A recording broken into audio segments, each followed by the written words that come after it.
وقال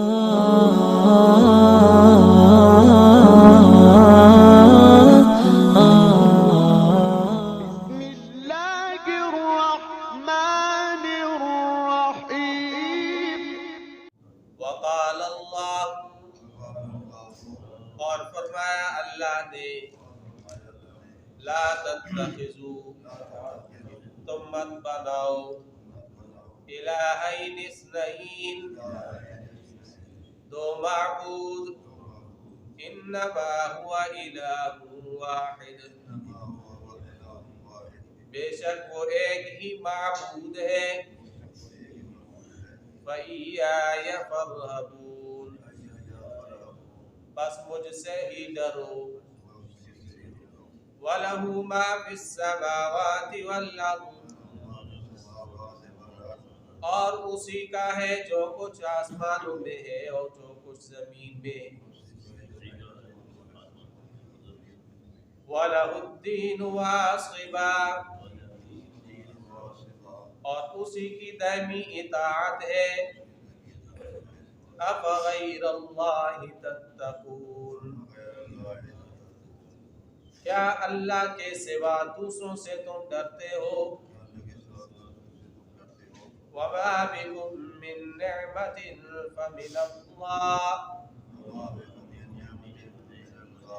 اور جو کچھ بھی ہے تمہارے پاس نعمت تو وہ اللہ کی طرف سے ہے، ثُمَّ إِذَا مَسَّكُمُ الضُّرُّ، پھر جب پہنچتی ہے تمہیں تکلیف، فَإِلَيْهِ تَجْأَرُونَ، تو اسی کی طرف چلاتے ہو، ثُمَّ إِذَا كَشَفَ الضُّرَّ، پھر جب دور ہو جاتی ہے تکلیف، عَنْكُمْ، تم سے، اِذَا فَرِيقٌ مِّنْكُمْ، تو اچانک ایک کرو تم میں سے، بِرَبِّهِمْ يُشْرِكُونَ، اپنے رب کے ساتھ شریک کرتے ہیں، لِيَكْفُرُوا بِمَا آتَيْنَاهُمْ، تاکہ ناشکری ہو اس چیز کی جو ہم نے ان کو دی، فَتَمَتَّعُوا، بس تم فائدہ اٹھا لو، فَسَوْفَ تَعْلَمُونَ، بس قریب تم جان لو گے، وَيَجْعَلُونَ لِمَا لَا يَعْلَمُونَ، اور بناتے ہیں اس کے، اور وہ بناتے ہیں، لما، اس چیز کے لیے، لا يعلمون، جس کو وہ نہیں جانتے، نصیبا، ایک حصہ، مما رزقناہم، اس میں سے جو ہم نے ان کو روزی دی، تاللہ، اللہ کی قسم، لتسألن، تم سے ضرور سوال کیا جائے گا، عما کنتم تفترون، اس کے بارے میں جو تم افتراء کرتے تھے۔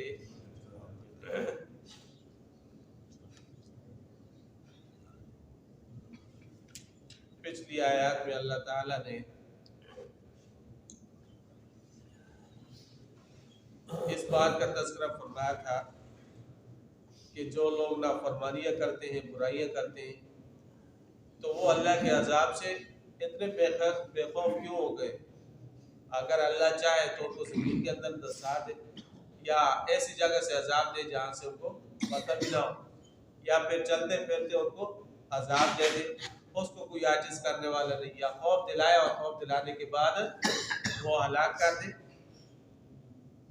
پھر فرمایا کہ تم دیکھو کہ جتنی بھی چیزیں ہیں وہ تمام کی تمام چیزیں وہ اللہ کے سامنے سجدہ ریز ہوتی ہیں، ان کا سایہ دائیں اور بائیں کی جانب ڈھلتا ہے، اور سجدا للہ ہم داخلون، وہ اللہ کے سامنے سجدہ کرتے ہیں اور عاجزی کرتے ہیں، اور زمین اور آسمان کی ہر چیز وہ اللہ کی عبادت کرتی ہے اور اللہ ہی کو سجدہ کرتی ہے، چاہے وہ جاندار ہے، چاہے وہ فرشتے ہیں، جو کچھ بھی ہے، اور یہ تکبر بھی نہیں کرتے۔ اور پھر فرشتوں کے بارے میں فرمایا یخافون ربهم من فوقهم ویفعلون ما یؤمرون، فرشتوں کو جو بھی حکم دیا جاتا ہے اس کو پورا کرتے ہیں، اس کے اندر وہ کوتاہی نہیں کرتے، وہ اپنے رب سے ڈرتے۔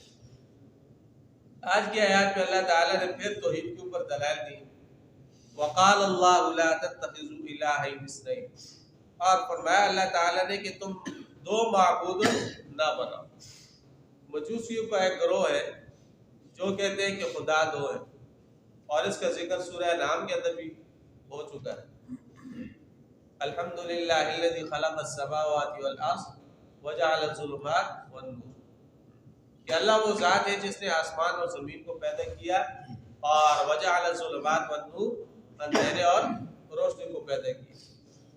تو مجوسیوں کا ایک گروہ کہتا ہے کہ روشنی کا خدا الگ ہے اور تاریکی کا خدا وہ الگ ہے، نیکی کا خدا الگ ہے یا برائی کا پھر الگ ہے۔ اس طرح وہ تقسیم کرتے تھے، وہ کہتے تھے کہ دو خدا ہے۔ تو اللہ تعالیٰ نے سورہ انعام کے اندر اس کا رد فرمایا کہ نہیں، ایسی بات نہیں ہے، بلکہ معبود ایک ہی ہے، ایک ہی خالق ہے اور ایک ہی معبود ہے، ہر چیز کو اس نے پیدا کیا۔ اور یہاں پہ بھی اسی قسم کی کے عقیدے کا رد کیا گیا ہے، لا تتخذوا الہین اثنین، دو معبود مت بناؤ، معبود ایک ہی ہے۔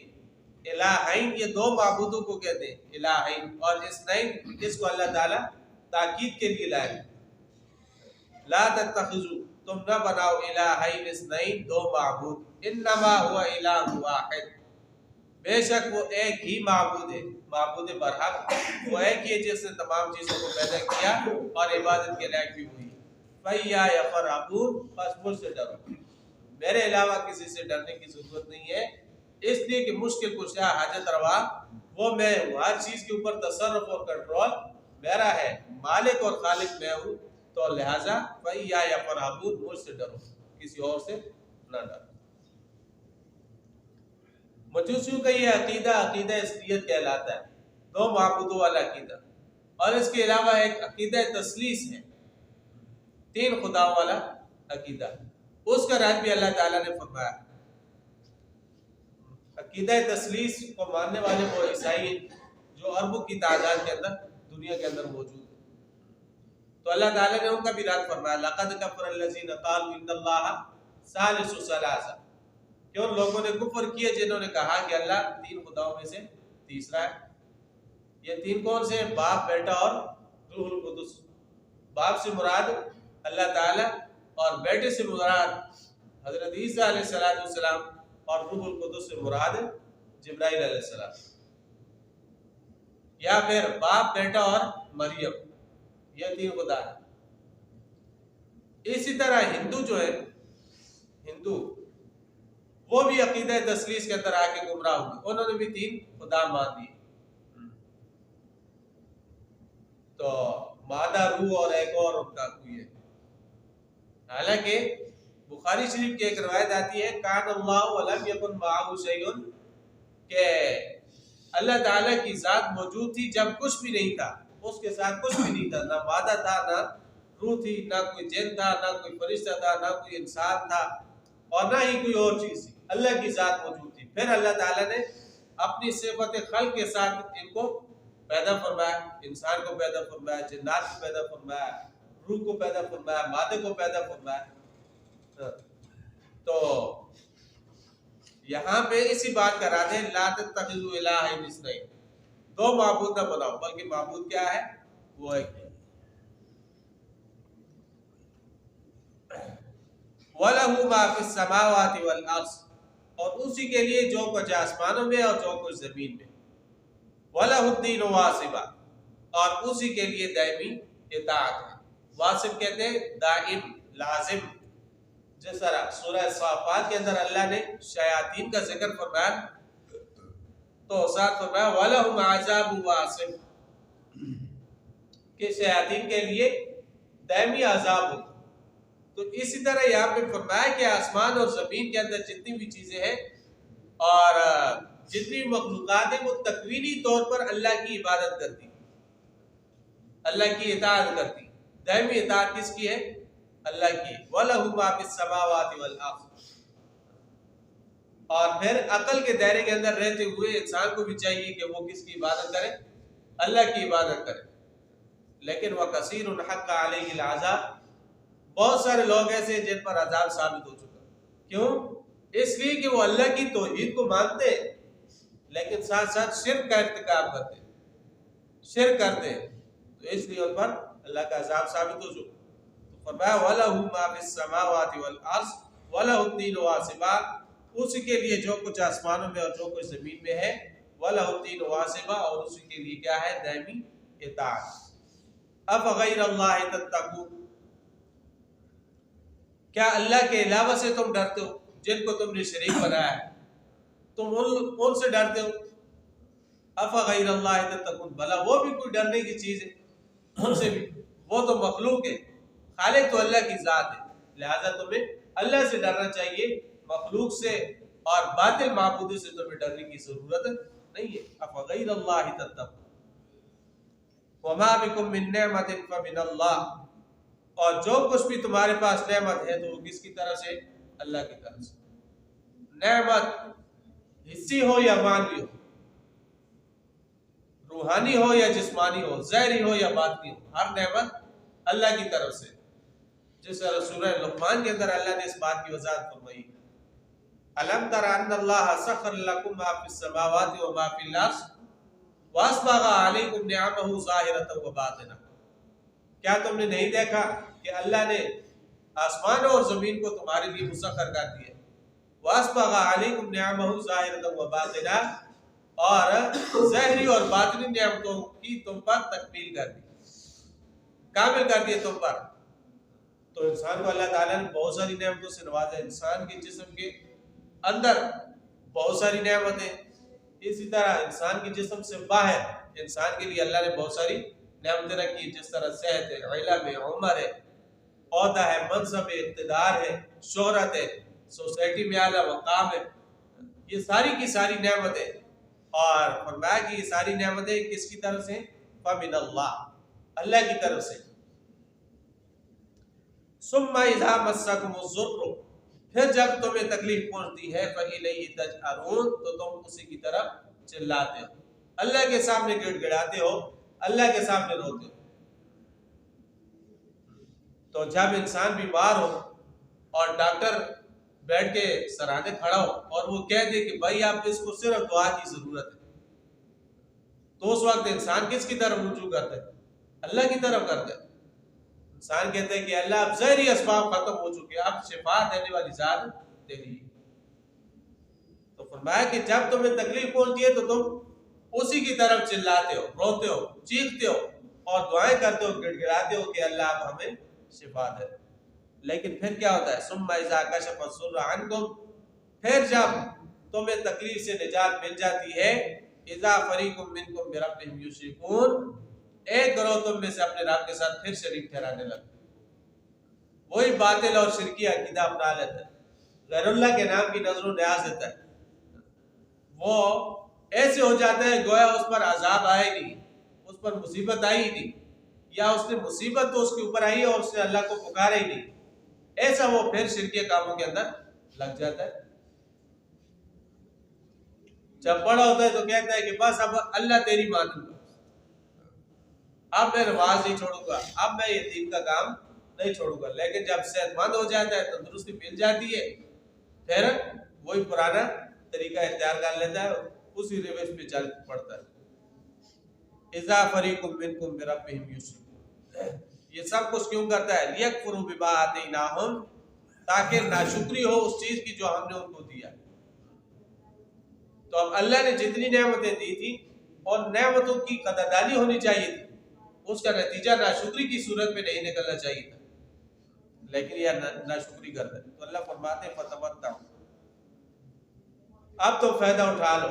دنیا ہے نا، تو دنیا کے اندر تو فائدہ اٹھا لو. فسوف تعلمون، قریب تمہیں پتہ چل جائے گا کہ تم کیا کیا کرتے تھے. وَيَجْعَلُونَ لِمَا لَا يَعْلَمُونَ نَصِيبًا مِمَّا رَزَقْنَاهُمْ. اور ان چیزوں کے لیے وہ ایک حصہ مقرر کرتے جو ہم نے ان کو دی ہے، ان چیزوں کے لیے جن کی ان کے پاس کوئی دلیل اور سند نہیں ہے۔